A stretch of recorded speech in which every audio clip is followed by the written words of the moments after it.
as of recording time.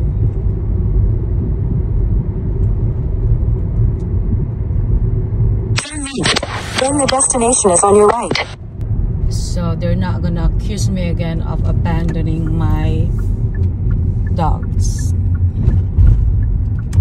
They said that I wasn't able to be here with them for 3 days, which is ridiculous. So whoever reported that, he was an asshole.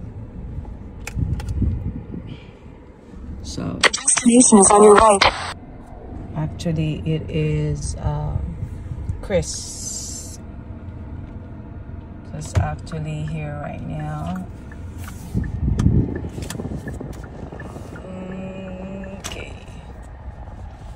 So right here.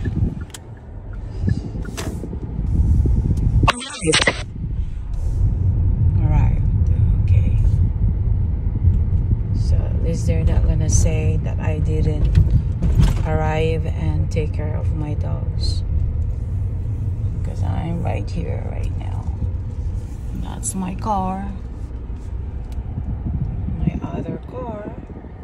And then of course my electric bike and another electric wheelchair. Alright. Oh, my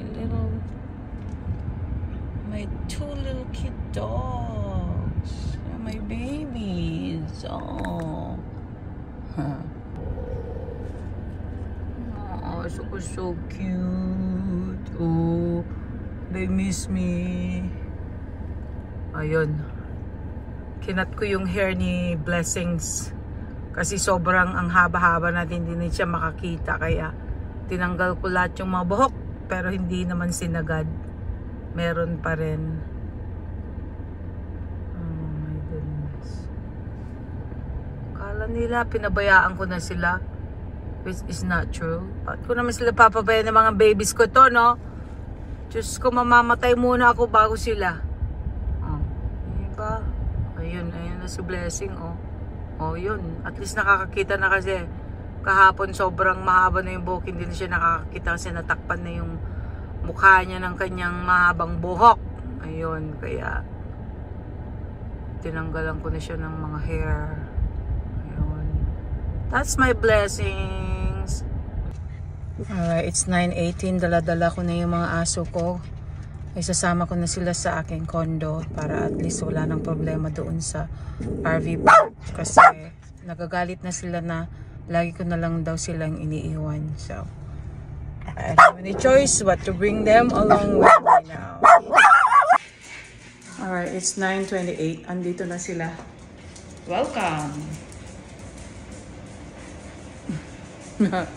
Nanibago sila. Oh. Diyos ko, kung saan-saan na naman sila. Ano ba? Kunin ko muna yung mga ibang gamit doon. Nadala-dala ko. Ano? Nanibago kayo?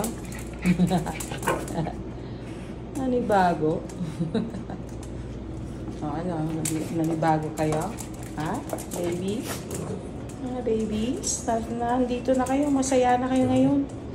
Oh, di ba? Maganda na rito. Nandito kayo sa pinakatuktok ang Las Vegas. Alright. Blessings. Bubbles. Yeah. Blessings, Bubbles.